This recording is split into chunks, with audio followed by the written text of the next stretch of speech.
Ya, devosi 1 Raja-Raja pasal 12 ayat yang ke-13 kita perhatikan lagi. Raja menjawab rakyat itu dengan keras, ia telah mengabaikan nasihat yang diberikan para tua-tua kepadanya. Ya, inilah Rehabeam anak dari Salomo. Ya, Rehabeam tidak meminta nasihat kepada orang yang tepat, tetapi dia meminta nasihat kepada orang yang tidak tepat. Sehingga inilah yang memicu perpecahan kerajaan Israel dari kerajaan utara dan kerajaan selatan. Rehabeam menjadi raja Israel setelah kematian ayahnya Salomo. Nah, di awal pemerintahannya dia langsung berhadapan dengan protes rakyat yang mengeluhkan beratnya pajak yang mereka tanggung sepeninggalan raja sebelumnya, yakni ayahnya Salomo. Mereka memohon agar Rehabeam meninjau ulang kebijakan almarhum ayahnya untuk memberi mereka keringanan. Rehabeam meminta waktu 2 hari untuk memberi mereka jawaban. Ia meminta nasihat kepada para tua-tua. Mereka menganjurkan agar Rehabeam berlaku sebagai pelayan rakyat serta memperlakukan rakyat dengan baik, sehingga mereka akan setia kepadanya. Dan lalu Rehabeam juga meminta nasihat dari orang-orang muda sebayanya. Mereka menganjurkan agar sang raja mempertontonkan kekuasaannya, bahkan dengan pongah harus menunjukkan bahwa ia lebih berkuasa dari ayahnya.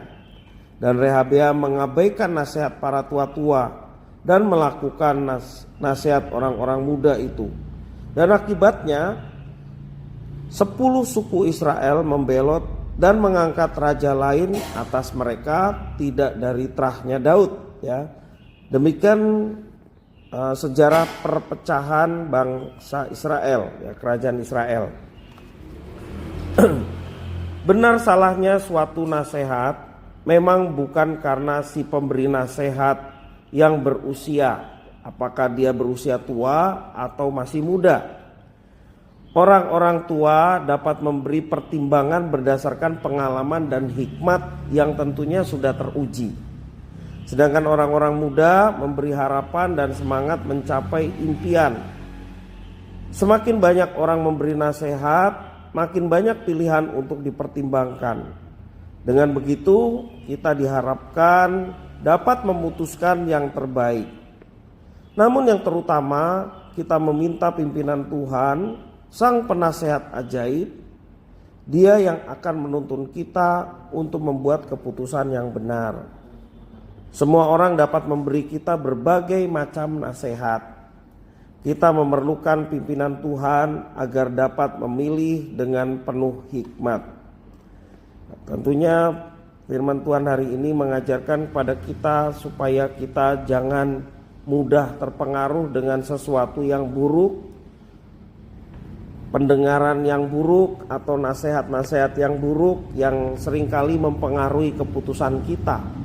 Sehingga ketika kita mengambil sebuah keputusan tidak dilandaskan oleh karena pimpinan Tuhan, tetapi oleh karena keputusan sendiri, yang bahayanya ketika keputusan itu diambil pengaruh dari hal-hal yang buruk yang kita dengar, yang kita lihat dan kita saksikan.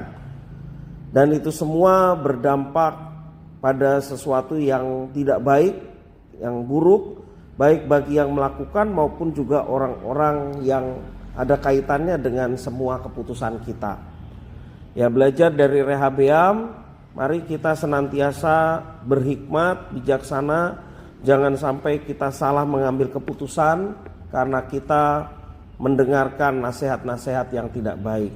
Seperti yang tadi dikatakan dalam Yesaya pasal 9 ayat 5, Sang Penasehat ajaib adalah Tuhan. Maka ketika kita akan mengambil sebuah keputusan, betul-betul kita minta pimpinan Tuhan, Sang Penasehat, supaya kita tidak salah melangkah. Ketika kita mengambil keputusan berdasarkan pimpinan Tuhan, tentunya Tuhan akan menyertai. Sebab apa yang kita putuskan itu berdasarkan kehendak Tuhan yang sebelumnya kita meminta petunjuk kepadanya. Dan ketika kita melakukan itu, tentunya apa yang kita kerjakan, kita pun melakukannya dengan sepenuh hati. Karena apa? Karena meyakini akan Tuhan yang menyertai kita. Pertama untuk suku-suku